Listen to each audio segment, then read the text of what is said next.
मालिन सजा दिहा, आसन में मालिन सजा दिहा।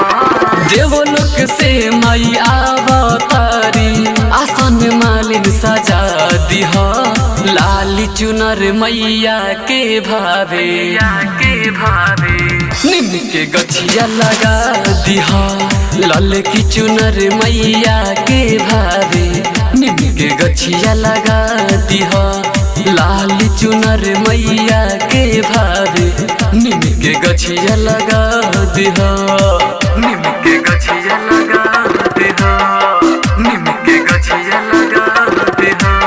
लाल चुनर मैया के भावे, मैया के भावे, मैया के भावे। मैया के लागल बावे देख दरबार हो, देख दरबार हो, देख दरबार हो।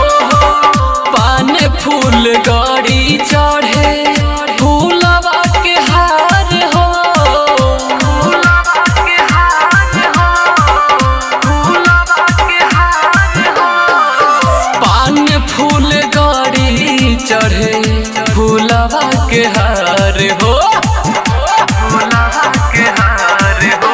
आ चरण में मैया के सिरावा झुकई हा, अलख तनी जगा लिहा। अलख तानी जगा लिहा। चरण में मैया के सिरावा झुकई हा, अलख तनी जगा लिहा।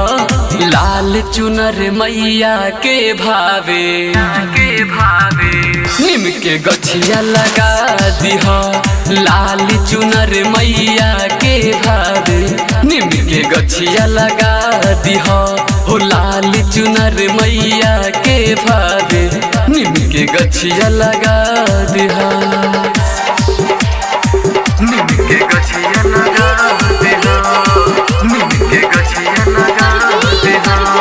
लाल चुनर मैया के भावे, मैया के भावे, मैया के भावे। लाल चुनर मैया के भावे, मैया के भावे।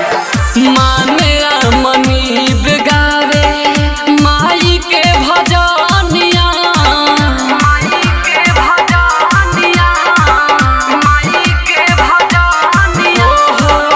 दिहे आशीर्वाद सफल होई जिंदगानिया। होई जिंदगानिया, होई जिंदगानिया। दिहे आशीर्वाद सफल होई जिंदगानिया। होई जिंदगानिया। राइटर सासी भूषण से तू अढ़ाबुल फूलवा मंगा लिहा। अढ़ाउल फूलवा मना ली। सुनो राइटर सासी भूषण से तू अढ़ाउल फूलवा मंगा लिहा।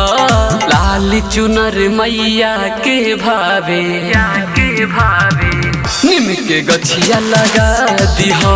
लाल की चुनर मैया के भावे, नीम के गछिया लगा दिहा। लाल चुनर मैया के भावे, नीम के गछिया लगा दिहा। Recording by Sharma digital recording studio Bettiah.